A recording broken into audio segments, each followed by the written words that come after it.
Retail Smarts podcast. I'm your host, Dominique Lamb. Welcome back to the Retail Smarts podcast. I'm your host, Dominique Lamb. Today, we are incredibly lucky to have with us Tim James, who is a co-founder of TAGR, a mobile self-checkout platform for retail stores. It's an incredibly promising startup that has got huge amounts of traction with many of our fashion retailers. It's been covered by most major news outlets, including the Australian Financial Review, Inside Retail, Smart Company, ABC, Nine, the list keeps going on. And TAGR won the 2022 CanStar Innovation Award and is based in Brisbane. And today, we're here to talk to Tim about all things new and exciting retail, because you guys are really, I guess, the inspiring minds that are taking retail into a new space.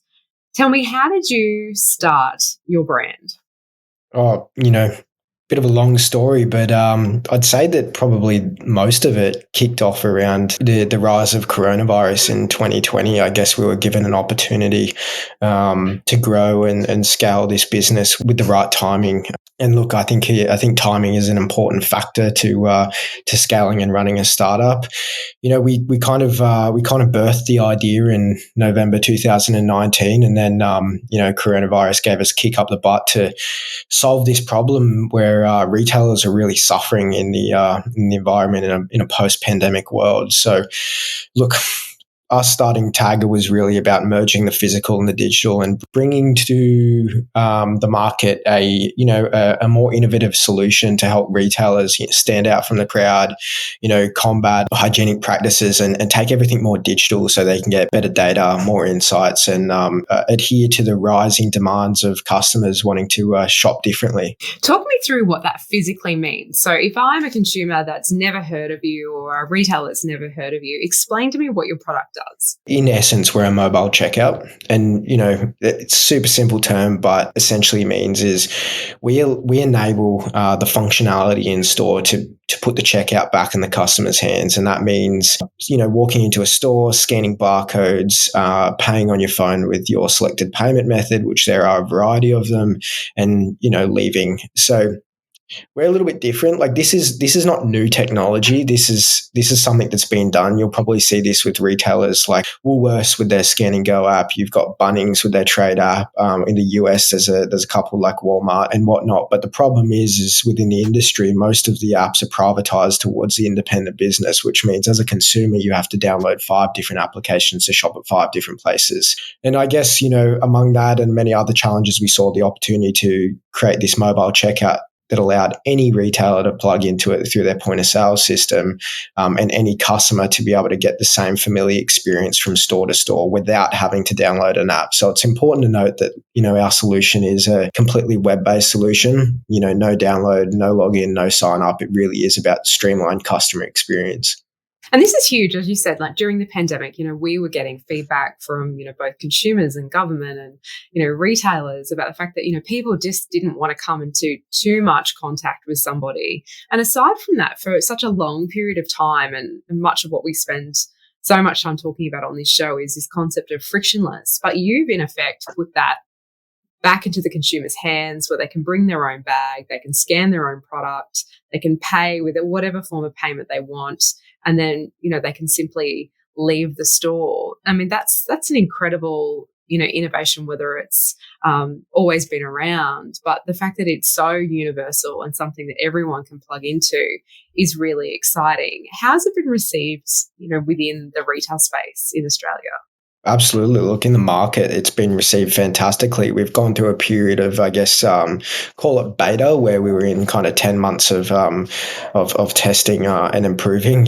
What technology's like. You've got to go through multiple battles to win it. So, but after then, we were quite comfortable with where it landed, and now we're in, I think, about half a dozen stores across the Southeast Queensland network, and rolling out that national rollout strategy as we kind of currently speak with retailers like Sabo Skirt, Pacific Fair in high volume areas. Sometimes it might account for 60% of or plus in-store transactions during a busy period, which means what we're doing is we're taking a humongous load off the staff to be able to perform when they're understaffed or under pressure. And what that means is that they can effectively service so many more customers, build rapport, build relationship, keep up that great level of customer service, but put the checkout back in the customer's hand, which means that instead of one staff, dealing with one customer and, processing a transaction with all the administration work involved, means they can do so with 3, 4, 5 at once, and still maintain that level of customer service. So in terms of like market adoption, market feedback, it varies from store to store, right? Like we've seen incredible success in the fashion industry. We've gone into, electronics and gadgets, and, we're kind of rolling out to more of the adventure stores at the moment. And it varies. Sometimes it's a smaller percent, like 10% of total in-store transactions. Sometimes it gets up to larger, like 60%. I think it's important to note that like this is an innovation which I don't think will click and change everything overnight, right? There's a process to getting this into market and also being the favorite option among consumers. And keyword there being option, and that is for how it will act for a period of time. For a consumer like me that doesn't have a hell of a lot of time, though, this thing sounds so appealing, particularly in fashion, because, I hate trying things on. Yes, I might, interact with staff very briefly, but if I can do everything myself and get in and out really quickly, it sounds absolutely ideal. How do you go about educating the consumer that it exists or that it is the preferred option for them? So we've got 2 routes of education, and that is firstly, as a retailer that comes on board with TAGR, we have quite a comprehensive staff training module that we run staff through to educate them on this sort of technology. And so there's one element of it being driven by staff, in which, we've got multiple facets to, but then there's also an element of, we've done extensive testing and created signage that works for itself. So as a retailer, you position in-store signage, things like a welcome board coming in, and then things like, hangers situated throughout the store, which have your own unique QR code on it, which have simple messaging throughout, things like shop straight from your phone or, scan, pay, go, and then also further education inside of the product. What I've really done from a product perspective, now my background is completely product, user experience, customer experience, and technology. And so I guess I've taken my whole career in learnings and put it towards building the most intuitive and easy to use platform could possibly be. And so to fly through the technology is a couple of clicks, and it's not like there's many options on where to go or what to do. It's pretty streamlined in where to go and what to do next. So we find customers kind of go through 2 different routes. It's either they're curious about the product, where they see the signage and they use it totally on their own regard, or a staff member kind of prompts them when they're in a busy period saying, hey, I'll be with you in a moment. Alternatively, you can check out using TAGR, and then they'll go ahead and do it. I've just come off an interview with 3AW today about retail crime. And of course, I think you must get asked this question all the time. But of course, in the retail space in Australia, we lose about $9 billion a year to retail theft. We know that only 5% of retailers are reporting. Do your retailers have concern that this app will kind of increase their shrink? People will pretend that they're scanning and not really be checking out. How does all of that work? Absolutely. It's probably the biggest thing that we get asked. So spot on. And for retailers, it should be your main concern with this. But I guess part of the reason why we created TAGR was to start to digitize interactions or behaviors. Now, currently, let's look at how we deal with theft, right? And someone steals something, you either have to get your shoes on and jog them and chase them down the road, which is not the ideal route, or you have to go through, looking through CCTV, then also, getting the cops on them, and 9 times out of 10, then nothing really happens with that. So I guess in terms of the way that shrinkage is currently dealt with, it's not really an effective method of dealing with it. So what we look to do is digitize this sort of behavior, so that we can start to prevent it before it even happened, with the way that consumers are behaving in store and creating risk profiles. Currently, the way that we're dealing with theft is we've got kind of a 2-way validation system, call it of sorts. Haven't come up with an official name for it yet, but essentially how it goes is after a customer's made a purchase, they're presented with a digital receipt.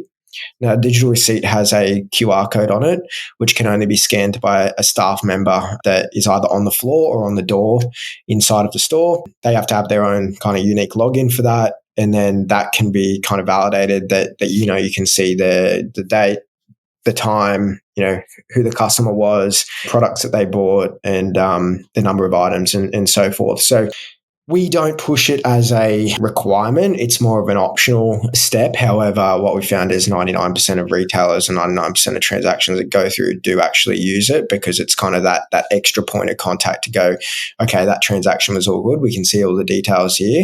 And not only then, but you have all the customer details, and that flows directly through to your point of sale system and so forth. Fantastic. So we talked a lot about your business kind of outwardly. What's it like having a business partner in Jared? I know he's not here to defend himself, so if you say anything terrible, he'll have to take it up with you later. But what's it like having, you know, a co-founder? Look, it's amazing in my case, but look, a lot of cases it doesn't really work very well, and I think it's important to pick and choose who you partner with. It's an extremely important aspect of the business, and having unity in your decisions and making sure that you're, you know, thinking on the same wavelength and that you're operating on a similar wavelength is argumentatively like the most important thing in a startup. You know, you've got to communicate that strength and unity in the relationship of the co-founders. And so therefore it's important to not just go, oh, hey, you know, we've got a great idea and let's just do it, if you're total opposites of people that don't complement each other. But in Jared and I's case, you know, we're incredibly ambitious people with we've got the same vision for the product. We've got the same goals in terms of the outcome and what we want to see. And his experience in business, while might not be technology, is in, you know, the retail sector as well. So he brings a wealth of knowledge in which has filled a gap that I haven't typically had before, and then vice versa on my side. How did you find each other? Well, we've been friends for quite a while, actually. I'd say probably about 4 years or so. I met him through my younger brother, through his coffee company, and clicked like that when we first met. And then it was just type of people to discuss ideas and discuss ventures and discuss, you know, just the big vision stuff. And we kept doing so until it just made sense to what we were doing and what we were working on aligned, and we gave it a red hot crack. And what is the big vision? Because, I mean, this sounds like it could go absolutely anywhere, in the sense that you could plug in all sorts of things. You know, you could provide all sorts of data as a result of, you know, the data that you've collected. You know, certainly there's, lots of really interesting stuff that could occur around cybercrime, amongst other things. What is the big vision? So we're absolutely 100% an analytics company. And, you know, if you look at e-commerce and the way that the e-commerce environment works, the data that the store owners are being shown helps them make such smarter decisions on what they're doing. But in person, we really don't have the same sort of access to that sort of data. And so our vision is to enable that sort of access. Right now, we're a mobile checkout, right? But in terms of where that goes to, we're more of a unified retail system. What we don't like about retail is that the physical and the digital, and when I say that, e-commerce and in-store, is totally segregated as business. More often than not, a lot of retailers will have separate entities to manage both of them, and, you know, completely separated experiences between the two. And so our vision is to really merge these two and make it as easy as starting a Shopify store to start a retail business, right? And you know, where that leads to, apart from, you know, starting out as mobile checkout, is to a kind of 360-degree retail system where we use analytics as the core that powers the process. And what does a day in your life look like? I mean, because you're obviously creating lots of, you know, tools, and, you know, you're promoting this product, and you're engaging with retailers, and you're understanding what consumers want. I mean, what does a day in your life look like at this point? Well, we've got a great team firstly, where there's about 7 of us currently, comprised of, you know, sales, technology, customer support, myself, Jared. I sit in more of a product role, where I kind of am directing where the product goes and what we do next, listening to the customers, having the ears on the ground, you know, getting that feedback and constantly iterating. I'd say while we're early in market, a lot of my day is to understand what's happening minute to minute, day to day of the business, and then also make the necessary adjustments to the product based upon that. Trying not to specifically do something that everybody wants, but creating, I guess, this product vision and this product-led growth that is applicable to many rather than one-to-one. So it's kind of a process of elimination with that. And so a lot of my day has to do with organizing and maintaining the productivity of the technology or the product team, directing the roadmap, and then, your general founder activities, which include generally building the brand day to day. I'd say that's probably the most overlooked part of starting a startup, is that you can have a fantastic idea and you can have a fantastic team to build it, but if you haven't built the brand, then it's a great oversight. So, we're trying to make retail very consumer focused, where it's, it's sexy and it's cool, and it's a really important part of what we're doing, right? We're not trying to build a brand in which is talking to a retailer. As such, we're building a brand that's talking to the end user, which is the shopper that's got the phone in their hand. And it's so, it's important to make that beautiful, to make the process sexy, and build just a brand that shoppers want to engage in and want to get behind. So that's argumentatively the most important part. One of the themes that's come out in many of these interviews that we've been doing recently is the concept of, is the goal to be the best, or is the goal to win? What do you think? They already have. Yeah. So at the end of the day, it's about, being the best and potentially winning at the same time because you are the best, or, is it about, being the best in market? I think it's really important to have an awareness of what others are doing, but also stay in your own lane. It's really like what I found, especially in Australia, is it's really easy to look at what other people are doing and have that influence what you're trying to do, when, most of the time they don't really know what they're doing either. Prior to starting this startup, also did a lot of consulting as well, and in which, you deal with clients a lot that say, I want this and I want that, or, I want this the same as this Nike app or whatnot. And there's not really any reasoning or justification behind it. It's just because someone else has it, I must have it. So I think it's really important to have, a general awareness, using your peripherals to understand what others are doing, but also keep on your path and, stay in your own lane, because if you do that, then your growth is going to be accelerated tenfold.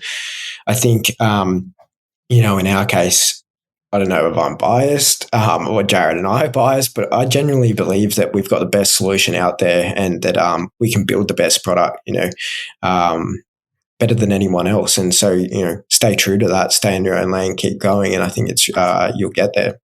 I think that's really great advice. Now, at the end of each of these shows, I ask everybody the same question. And the question is, what are you reading or what are you watching? In terms of watching, I try and separate the whole work life and the entertainment life. But currently, I got obsessed with that Lux listing and the selling sunset. I think everyone has it at the moment. The whole reality of it is just absolutely hilarious. Oh, I'm a huge fan of Selling Sunset. In fact, it's hotly debated in our office because I'm a fan of Christine and nobody else is a fan of Christine. I don't think I can back you there. Yeah, well, she's leaving. This is it. This is the last season. I'm kind of devastated. I don't know what I'm going to do. I'll have to stay with it, but yeah, it's definitely. I watched it, and I actually didn't begin watching it. My partner started watching it, and I remember watching about 10 minutes of it to start, and saying, "This is absolute bullshit. This is trash. Like, how can you watch this?" Yeah. And I think after 20 minutes, I was like, "The next episode." Yeah, let's do it. Come on, let's see it. 100%. Yeah, definitely. Yeah. Thank you so much for your time today. It's been incredible talking to you about all of these wonderful innovations that we know are going to really change the face of our bricks and mortar and e-commerce stores. And, I think this is the thing. You guys are actually making retailers phygital.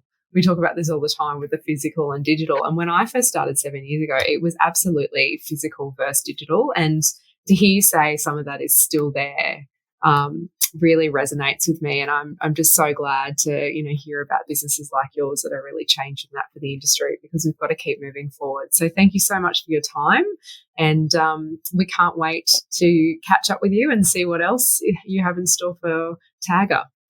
Thank you. I'm going to also have to steal that phygital. Digital, yeah, absolutely. Don't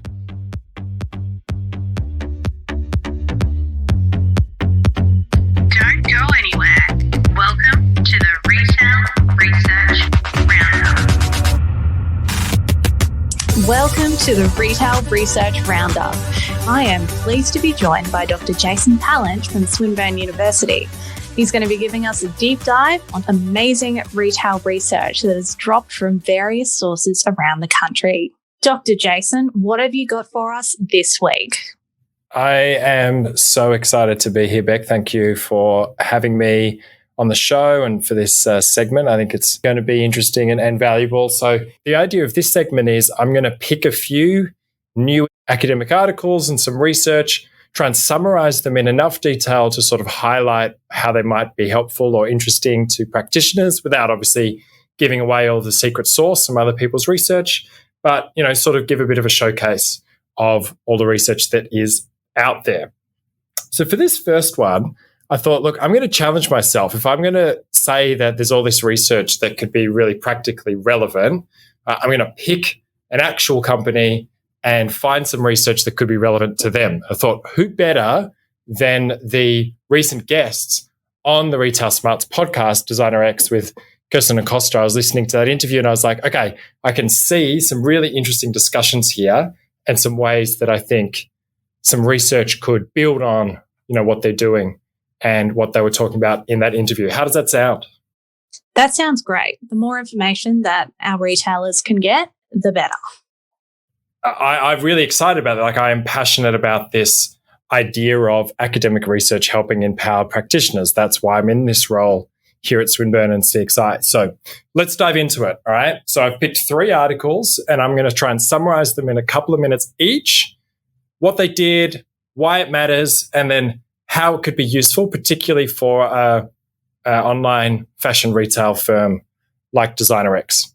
So let's do it. The first one is quite a big article. It's in the Journal of Retailing. The lead author was Gautam G. Vedakapat from George Mason University. And there's like 6 or 7 authors on it, so I won't read them all out, but I'll tag them all when we share this. The article itself was called Sustainable Retail. Right? So if we're listening to this idea of the circular economy and renting fashion rather than it going to waste, that all fits under this umbrella of sustainable retail. So just a few months ago, the leading academic journal in retail, the Journal of Retailing, did an article about sustainable retail. So it has to be relevant, right? They did sort of what's called a meta-analysis or a review. So rather than collecting new data themselves, they essentially went, there's all these articles out there talking about things related to sustainability, sustainable retail, circular economy, but they're all over the place, right? Let's bring them all together and try and synthesize them. Can we come up with 5 key points that could be taken away? Why I really liked this one is their whole point, what they were looking at was the different roles that people have to play in sustainable retail. We talk about sustainable retail and we might think about, retailers need to be more sustainable. Well, that's great, but to do that, they need suppliers, manufacturers to be sourcing, more ethically, more sustainably. They also need consumers to want to buy sustainable products or shop in a sustainable way. So what this article has done is looked at the idea of across, if we think about reduce, reuse, recycle, what are the roles that consumers have? What are the roles that suppliers have? What are the roles that retailers have for each of those different tasks? How does that go across the different marketing Ps like product, package, price, place, promotion, etc.? So just some examples, right, that I think I saw and was like, this is really interesting for someone like Designerex. And one of their points was, something consumers do is reduce their own ownership of new products by renting them. That's sort of what that whole business is set up to do. But their point then is, well, to do that, then brands and manufacturers or fashion designers need to actually design products in such a way that can be reused multiple times. So it needs to be something that is not so specific, it will only fit, one type of person. Or it needs to be not something that's so seasonal, it will only be worn once and only relevant for, one event. it's almost the opposite of the Met Gala, right? It's like, don't design a Met Gala gown that's going to be worn once and then disappear. We need to actually be thinking about designing products in a way that people will want to rent them and wear them multiple times. And I thought that was a really interesting idea. So it's like the opposite of Shein, which is fast fashion. It's produced very quickly. You buy a lot of it, and it's usually for TikTok trends that are, come and go within 15 minutes. Exactly. It's sort of saying if we want this idea of circular economy, and it was also talking about the quality of products, right? So to your point around fast fashion, it's not just the design of them. It's actually the point of, well, make things with really high quality, sort of the best possible way that we can, because they're less likely to break down. And then they're actually going to be able to survive being rented, being worn multiple times. So I thought that was just an interesting first idea is their thing was saying, we can't just say, we've got to encourage consumers to reduce, reuse, recycle when we talk about fashion. We actually need suppliers to be making things that consumers will want to rent, reuse, recycle. And then we need the retailers, or we need platforms like Designerex in the middle to be facilitating and providing some way to do that. And the other thing this article really gets into, interesting, was about the mechanisms for actually how to do that. One of them they were talking about was aligning incentives. So it's talking about, even at a system level, thinking about why would a supplier or a manufacturer of a fashion garment, what's their incentive to make something that would be rented? Like, they're not getting anything necessarily from that subsequent rentals. So why do they care? What could we actually build into the system that would be an incentive for them to want their products to be rented again? I thought, again, that's a really interesting idea. And there wasn't a clear answer to it, but I think that's something that as an industry, we could really be thinking about of how, what's the actual reason that, each of these different parties should participate in a circular economy. I thought that was a really interesting point too. Yeah, absolutely. I think that's one that we're going to have to give some serious thought to, because while your customers are making some money on the clothes and, renting them out, you're probably also not getting the benefit of people buying the clothes as much. But for the sustainability angle, offering that sort of thing would be a great look for a brand. Absolutely. Yeah. So I thought that was an interesting point, because I think this is something that people talk about when we talk about like NFTs and that kind of thing, where because they're with the blockchain and they have those smart contracts, in theory, the original producer of whatever that NFT is, the almost manufacturer, can actually embed a royalty in subsequent trades, right? So if I've bought the original NFT and I want to sell it to you, part of that sales proceeds could actually automatically goes back to the supplier, because it's easy to track where that thing is because of the blockchain. I don't know all the technicalities behind it, but I was like, that's an interesting idea of thinking, like, how do you do something like that with, fashion? Like, is there a way that the original manufacturer of a dress that is being rented again can benefit somehow? Maybe it's not with a, royalties fee like that, but there's some way, there's some incentive for those manufacturers to want their products to end up on a rental marketplace. Interesting idea to consider, right? So fascinating. Okay, so that's paper one. Paper two is around secondhand shoppers, right? We're going to get more specific now, looking at the system from paper one, sustainable retail as a whole, diving into actually who are the consumers that are going to a marketplace like Designerex. Right? Now, this one is actually a paper that was led by Freya Evans. She's from the University of Tasmania. She was a PhD or honours student, and she worked with two people that we know relatively well, one being Louise Grimmer, who was was a previous host and co-host of Shopology, and Martin Grimmer, who also are both from UTAS, both of whom I've worked with before. So their articles in the Journal of Retailing and Consumer Services, so again, very relevant to all of your listeners. And what they did is look specifically at people who shop for secondhand products, right? So that could be through a rental service like Designerex. It could be through going to an op shop or whatever it might be. Who are they? Why do they do it? How do they differ, right? So they looked at how frequently people shop for secondhand products and then compared a bunch of things like, are they doing it because they're frugal, like they're trying to save money? Are they doing it because they're, environmentally conscious? Are they doing it because they actually really love the fashion and the style, and it's a challenge to them to like put outfits together through secondhand kind of things? Some of their findings, like I think as we expect, people who did secondhand shopping a lot more were more frugal, were more environmentally conscious. But the really interesting thing I found from their work, which I know they've also written about publicly, is those consumers tend to be more style and fashion conscious as well. Right? And I think this was a really interesting point where we think about, a lot of times we talk about secondhand shoppers and we think, they're people who are looking for a bargain. But actually, in a lot of cases, they're people who are very fashion and style focused. And that's sort of a badge of honor where they are able to walk around and say, I put this outfit together through rentals and op shopping. And like it's actually the ultimate in style and fashion of not buying something off the rack from a designer, putting it together yourself.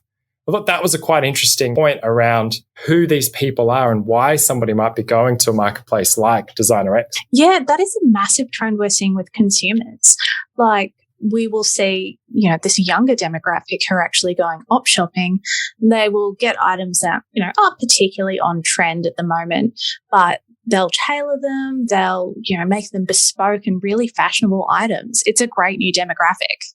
Absolutely. And I think so for a marketplace like Designerex, if you're a fashion rental sort of company or platform, what that tells me is that like you're not just targeting people who are already op shopping. It's not just to sort of trying to get people to do this behavior, but in a different channel. It actually says to me there's this opportunity to really target people who are heavy into fashion, heavy into sort of style, and encourage them to do this as a way to sort of showcase how much they actually really know style and fashion. Right? It's not just about the secondhandness. There's an opportunity here to target people who maybe actually aren't as interested in the whole sort of sustainability angle of it, but are really interested into the fashion angle. And by doing that, by getting them to sort of show how much they know about fashion, by getting them to rent something or buy something secondhand, we get the environmental benefits, the sustainability benefits sort of almost as a bonus. But their reason for being there is the excitement of discovering something or finding some unique, really cool, fashionable item that other people aren't able to find because they don't do these kind of behaviors. So there's a potentially interesting way to extend the type of consumers who'd be interested in this space. I think it's terrific. And it's definitely something that we need to invest some thought into. As millennials and Gen Z get, more of a share of the buying power of the market as they grow older, we need to be able to appeal to them. Okay, Jason, we are running short on time. Let's make this one a lightning round. Lightning round, paper 3, and I can do it really quickly because it's my own. It's one that I did with some colleagues here from CXI and Swinburne. It's all about data exchange, which you might think, that's sort of weird. We're talking about fashion rentals. Why are we talking about data? Something that Costa said in that interview was about how they need to collect a lot of personal information to make sure that those transactions are secure, right? They need your ID or they need to know where you live. They need to know about you if you're going to rent somebody else's fashion. And I think Dominique asked a really interesting question of how do you navigate that without turning people off? And the response he gave was really interesting and actually quite on point, which was it's about showing consumers where the benefit is. Why are you doing that and how does it benefit them? It's not for the platform's benefit, right? It's not for targeting and selling ads. It's actually going to benefit you as a consumer. And that's exactly in line with what myself and my colleagues found in a paper that we had, which was around when and how consumers are willing to exchange data with retailers. And one of those big things is they can see the value in doing so. It's easily communicated to them that they, as a person, as a consumer, will benefit, right? We use the example of Spotify and Netflix, where by letting them track what you watch, you get better recommendations for it. And it's obvious to see that, and they're quite good at it. So that's our message is sort of if you're going to collect all of that data, make it really clear to consumers how it benefits them, not you as a retailer or you as a marketplace, them as an individual. And the other thing that we found there that I think is quite relevant is giving consumers control over it. So let them say, all right, if you want to be able to rent this dress, right, you need to give us these. But you can then later delete your information this way, or you can choose how we store it or what we do with it or who we share. Give them some insight into how it's being used and give them some options over how you use it. And those two things combined go a long way to actually getting consumers willing and accepting of sharing their data. How's that for a lightning round? I'm so impressed. That was so quick. It's easy to talk about your own stuff, right? Although I could talk about it for hours. Yeah. I think we'll have to put that one down for a deep dive next episode that we do. That data security is something that our retailers really need to be thinking of, particularly as we start getting more omnichannel or digital, as Dominique just said earlier. Massive issue, right? Massive. But Jason, thank you so much for coming along today onto the Retail Smarts podcast and presenting your very first Retail Research Roundup. How do you feel? We did it. It's in the can, as they would say in show business. Yeah, no, this was fun. This is really exciting. And thank you for this platform. I'd love to hear from listeners, subscribers, if there's a particular issue or topic, I can go away, do some research on, find some stuff. Let's try and make this as practically relevant and interesting and useful as possible. I love that. All right. Well, Jason, we will see you on the next edition of the Retail Research Roundup. See you soon. Thanks for listening, everyone.